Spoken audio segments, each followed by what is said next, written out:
galerinha! Olha nós aqui de novo para a nossa segunda aula sobre a Era de Napoleão. E aí, o que vocês acharam da primeira? Vocês pesquisaram mais, estudaram mais? Em relação ao desafio, eu nem vou comentar sobre ele agora, tá certo? A gente comenta em outro momento, mas eu tenho certeza que vocês ficaram assim espantados com o número de territórios anexados por Napoleão, não é isso? Então, vamos lá para a nossa última parte, ver o poder desse homem. Olha só, Império Napoleônico, eu não falei para vocês que nós iríamos continuar, né? Então, veja só, lá no consulado, né, Napoleão, ele sacou o quanto ele estava assim, né, arrasando. Então, o que ele fez?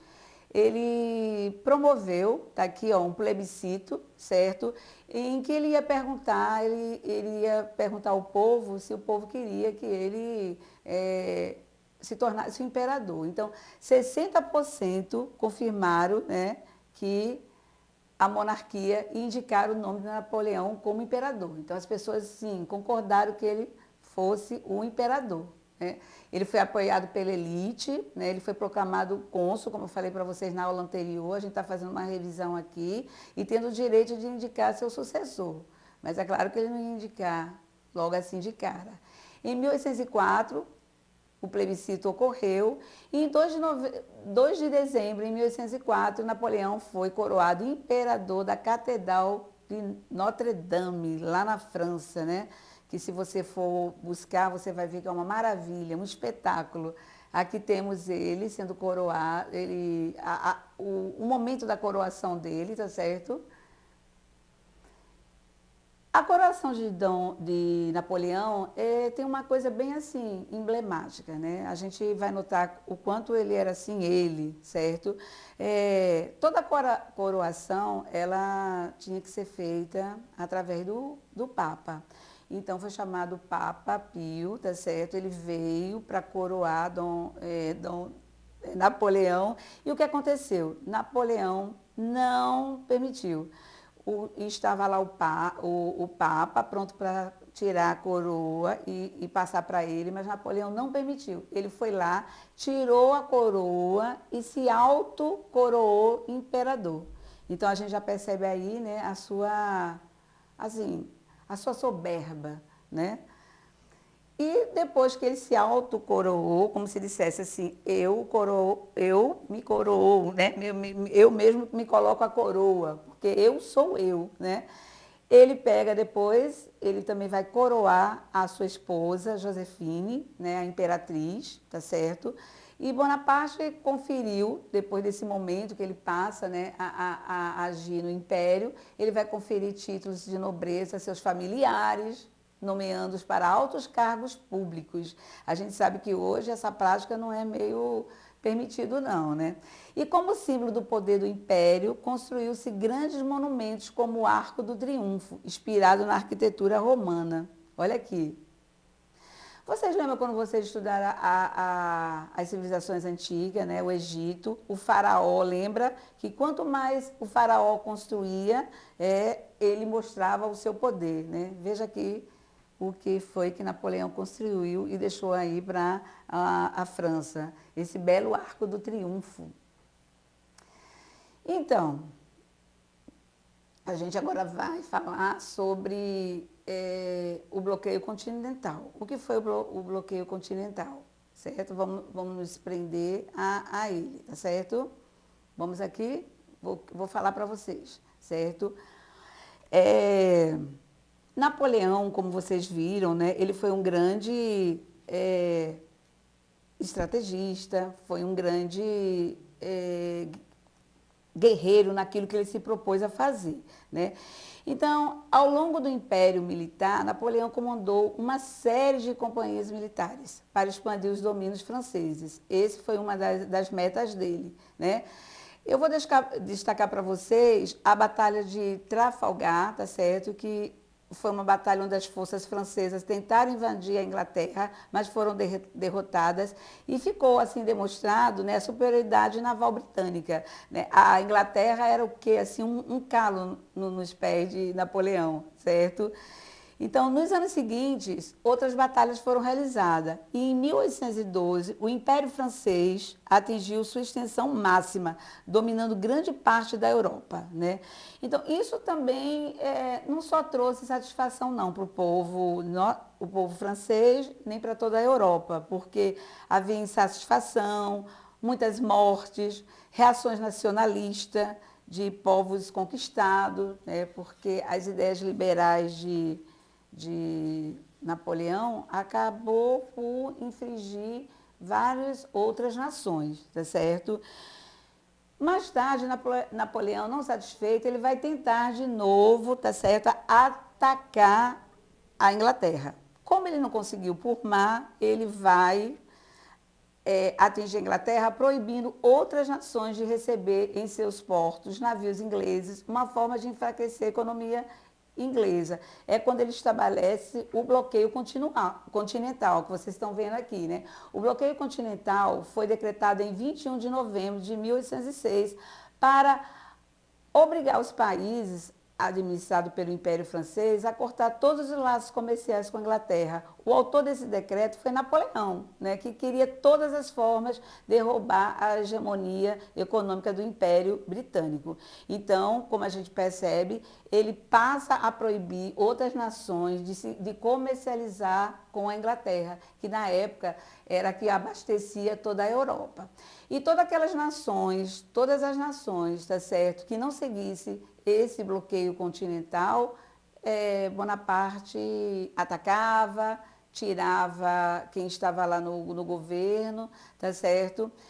E muitas realmente seguiram o bloqueio continental.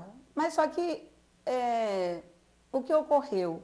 A França ela não conseguiu atender a Europa naquilo que ela necessitava, tá certo? Principalmente porque a França ainda estava assim, no crescimento industrial. Então, muitas nações, tá certo? Muitas nações, elas começaram a quebrar esse bloqueio continental, certo? E uma delas foi a Rússia, né? A Rússia, a princípio, realmente atendeu ao bloqueio continental, mas depois não não seguiu, não atendeu a Bonaparte. E o que ele faz? Então, é a época da campanha russa, né? Então, Napoleão, ele vai justamente invadir a Rússia. E vai ser, assim, algo desastroso, porque a Rússia foi muito esperta, tá certo? À medida que Napoleão avançava, tá certo? O que acontecia? Os russos, eles recuavam. E no seu recuo, eles iam destruindo e não dando chance para o exército de Napoleão ter nada. Né? Então, esse exército de Napoleão, ele começa a ser desgastado. Né? Então, a maioria de seus soldados acaba padecendo, né? Morrem, fome e ainda tem o frio da Rússia, que é bastante conhecido, certo? E depois dessa derrota pelos russos, ele volta à França e ele acaba sendo derrotado, tá certo? O povo francês não recebe ele como deveria receber, até porque muitos soldados foram mortos, tá certo? Muita carnificina, não teve como. E ele vai ser exilado, né? Quando ele chega na França, ele vai ser exilado para uma ilha chamada a Ilha de Elba, certo? E ele vai ficar lá, essa ilha está centrada no Mediterrâneo, né? Isso ocorre em 1914, e ele fica lá durante 10 meses, e depois ele vai fugir, né? Porque a gente não consegue imaginar Napoleão preso numa ilha sem fazer nada, né? O seu ego não vai permitir. Então ele foge e vai para a França de novo, tá certo? Lá na França ele vai ser recebido pelos franceses e vai ser recebido pelo exército, que está sendo comandado pela monarquia. Mas aí o povo francês também já não está satisfeito, né, com a monarquia, e o exército ele se rende a Napoleão, tá certo? Ele vai se render, né? O Napoleão é o cara, como eu já disse para vocês, e ele vai convencer, ele vai utilizar do discurso, como é que vocês podem me tratar assim? Eu criei esse exército, eu lutei pela França, eu fiz os ideais da Revolução Francesa ficarem, né? Então, se rendem, né? E ele justamente inicia-se o governo de 100 dias, né? Que foi o último dos 3 períodos da era napoleônica.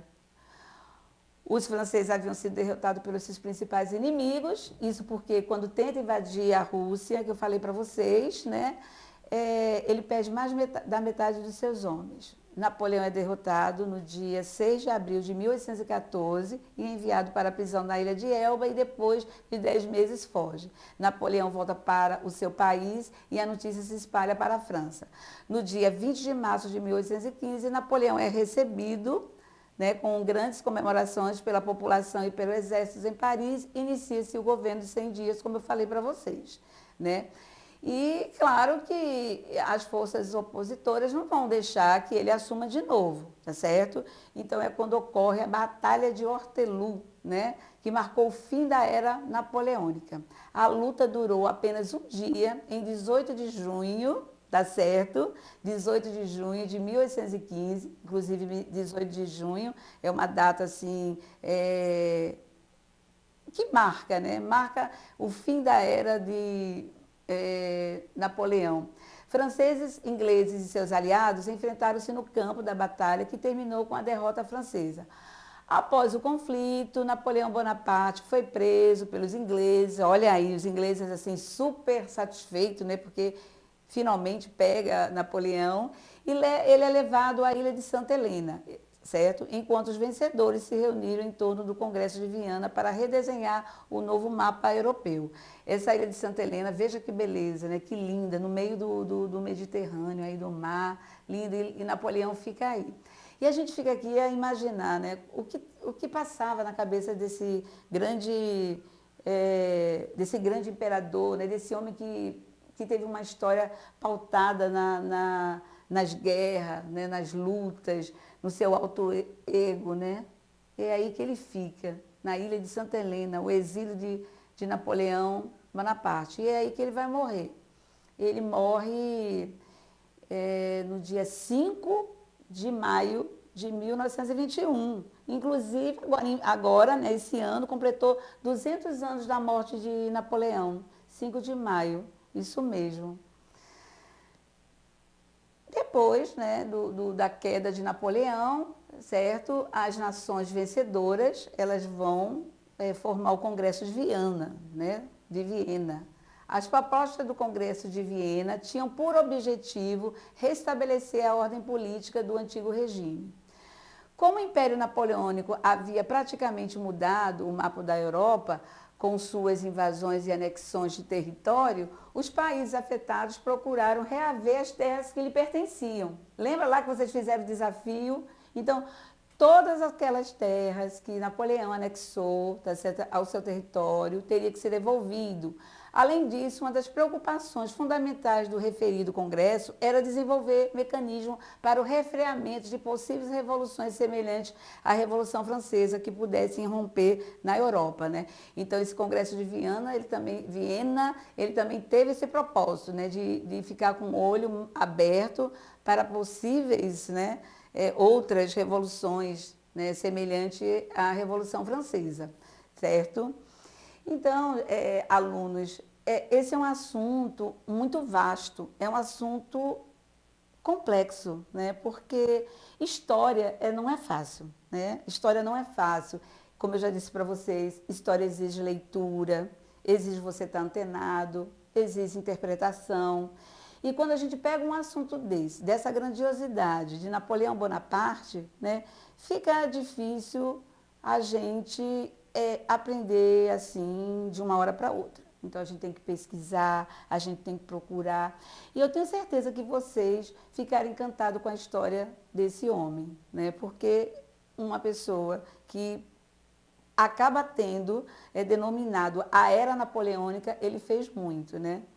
Ele realmente entrou para a história, tá certo? É claro que todos nós somos sujeitos da história, né? Mas umas pessoas, as suas ações, elas são tão grandiosas assim, que ela ultrapassa a vida íntima e vai para os livros de história, né? Então eu convido vocês a estudarem mais, tá certo? A ir em busca desse conhecimento com mais profundidade, porque tudo que a gente estuda na história, que já passou, ela tem influência no dia de hoje, na realidade nossa. Por isso que história é importante. Já pensou, se não existisse a história, como é que nós iríamos saber de tudo que aconteceu antes de nós, né? A história é uma ciência maravilhosa e, como eu volto a dizer, ela precisa de muita atenção, né? O desafio que eu estou deixando para vocês são 3. Facinho, facinho, né? O que foi o bloqueio continental? Pelo amor de Deus, né? A Inglaterra bloqueou, né? A Inglaterra tem esse bloqueio, está também associado à história do Brasil. O que aconteceu na Batalha de Waterloo, que foi a última, né? O que foi que aconteceu? Né? Lembra lá da imagem que eu mostrei da ilha para vocês? E por que Napoleão andava com a mão dentro do casaco? Lembra que nas aulas anteriores eu mandava vocês observarem, né? Por quê? Né? Ele estava ali se amostrando, estava fazendo um carinho na barriga. O que será? São curiosidades acerca de Napoleão, certo? Então, a gente chega ao final da nossa aula de hoje, tá certo? Eu quero deixar um abraço para vocês e até a próxima aula. Um abraço e um beijo. Até, galerinha!